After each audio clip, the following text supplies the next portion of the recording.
Hello everyone, this is Vijay and welcome to my YouTube channel. ఈ వీడియోలో వచ్చేసి Telangana state TET మరియు డిఎస్సికి సంబంధించిన గణితంలోని వివిధ రకాల వృత్తాలు, వాటి యొక్క నియమాల గురించి డిస్కస్ చేయడం జరిగింది. So guys, before going to the today session, subscribe to my YouTube channel and follow me in Telegram for more updates. Now let's start the today session. ఇక్కడ ఇచ్చిన మొదటి నిర్వచనం పరివృత్త కేంద్రం. సో నిర్వచనం చూద్దాం. త్రిభుజ శీర్షాల గుండా పోయే వృత్తాన్ని, ఇక్కడ త్రిభుజం తీసుకుందాం. ఈ త్రిభుజం యొక్క శీర్షాలను తాకుతూ త్రిభుజ శీర్షాల గుండా పోయే వృత్తాన్ని ఏమంటాం? పరివృత్తం అని అంటారు.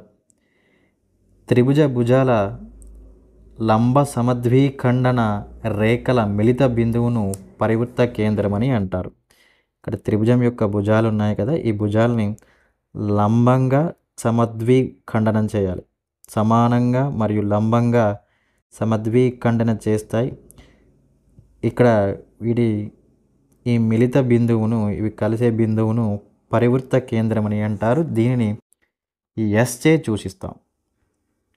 దీనిని మనం ఎస్ చే సూచించడం జరుగుతుంది. నెక్స్ట్, ఎస్ నుండి త్రిభుజ శీర్షానికి గల దూరాన్ని వ్యాసార్థం అంటాం. ఎస్ నుండి వృత్తం, ఇందులో త్రిభుజం, ఇది పరివృత్త కేంద్రం అనుకుందాం. ఈ పరివృత్త కేంద్రం నుండి త్రిభుజం యొక్క శీర్షాలకు ఉండే దూరాన్ని ఏమంటాం? ఇక్కడ వృత్త వ్యాసార్థం అని అంటారు. పరివృత్త వ్యాసార్థం. ఎస్ అనేది త్రిభుజ శీర్షాలకు సమాన దూరంలో ఉండును. ఇక్కడ పరివృత్త కేంద్రం ఉంది కదా, ఈ పరివృత్త కేంద్రం ఎస్ అనేది త్రిభుజ శీర్షాలకి సమాన దూరంలో ఉండును. త్రిభుజ శీర్షాలకి సమాన దూరంలో ఉండును. ఇది అల్పకోణ త్రిభుజానికి అంతరంగాను, అధిక కోణ త్రిభుజానికి బాహ్యంగాను ఉండును. లంబకోణ త్రిభుజంలో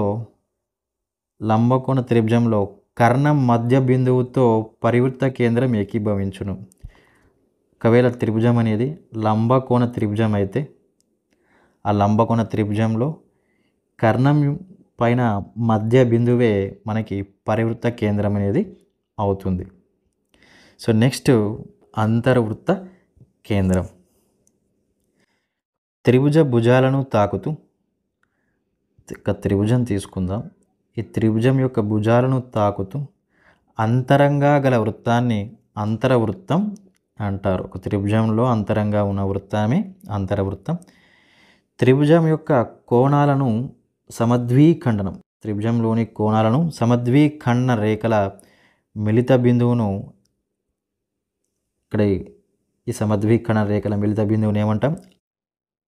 అంతరవృత్త కేంద్రం అంటాం. దీనిని ఐ చే సూచించడం జరుగుతుంది. ఈ కేంద్రాన్ని ఐ చే సూచించడం జరుగుతుంది. ఐ నుండి భుజాలకు గల లంబ దూరాన్ని, ఈ భుజాలకు గల లంబ దూరమే మనకి అంతరవృత్త వ్యాసార్థం అంటాం. ఐ నుండి భుజాలకు గల లంబ దూరాన్ని అంతరవృత్త వ్యాసార్థం అంటారు. ఐ అనేది త్రిభుజ భుజాలకి, ఇక్కడ ఈ ఐ అనేది త్రిభుజ భుజాలకి సమాన దూరంలో ఉండును. నెక్స్ట్ వన్, బాహ్యవృత్త కేంద్రం. ఇది ఇంపార్టెంట్ వన్. త్రిభుజ భుజాలను తాకుతూ బాహ్యంగా గల వృత్తాన్ని బాహ్యవృత్తం అంటారు. త్రిభుజం యొక్క భుజాలను తాకుతూ ఇక్కడ ఎక్స్టెండ్ చేయడం జరుగుతుంది. ఈ భుజాలని ఇలా ఎక్స్టెండ్ చేసిన తర్వాత, సో ఆ భుజాలను తాకుతూ బాహ్యం గల వృత్తాన్ని ఏమంటాం? బాహ్యవృత్తం అంటారు. ఒక త్రిభుజం యొక్క రెండు బాహ్య కోణ సమద్విఖండన, వాటి యొక్క రెండు బాహ్య కోణాలను సమద్విఖండన రేఖలు మూడవ అంతర కోణ సమద్విఖండన రేఖల మిళిత బిందువును, ఇక్కడ ఈ మిళిత బిందువును ఏమంటాం? బాహ్యవృత్త కేంద్రం అని అంటారు. మూడవ అంతర కోణ సమద్విఖండన రేఖల మిళిత బిందువును బాహ్యవృత్త కేంద్రం అని అంటారు. కేంద్రం నుండి భుజానికి గల లంబ దూరాన్ని బాహ్యవృత్త వ్యాసార్థం అని అంటారు. ఒక త్రిభుజానికి గీయగల బాహ్య వృత్తాల సంఖ్య 3. వీటి కేంద్రాలను I1, I2, I3లచే సూచిస్తాం. ఇవి త్రిభుజ భుజాలకి సమాన దూరంలో బాహ్యంగా ఉండును. నెక్స్ట్ డెఫినేషన్ గురుత్వ కేంద్రం. ఇది కూడా ఇంపార్టెంట్ వన్. త్రిభుజ శీర్షం నుండి ఎదుటి భుజం యొక్క మధ్య బిందువును కలుపు రేఖాఖండాన్ని మధ్యగత రేఖ అంటారు. ఇక్కడ త్రిభుజం తీసుకుందాం. త్రిభుజం యొక్క శీర్షం నుండి దానికి ఎదురుగా ఉన్న భుజానికి మధ్య బిందువు ఈ కలిపే రేఖాఖండాన్ని మధ్యగత రేఖ అంటాం. ఈ త్రిభుజం యొక్క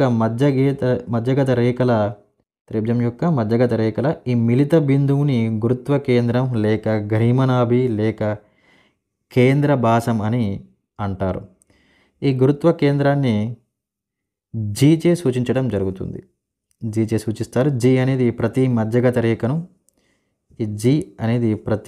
రేఖను 2:1 రేషియోలో విభజించును. పరివృత్త కేంద్రం, బాహ్య కేంద్రం, అంతర్వృత్త కేంద్రం, గురుత్వ కేంద్రం అన్నీ ఒకే బిందువు వద్ద ఉండును. ఇది సమబాహు త్రిభుజంలో జరుగుతుంది. ఓకే.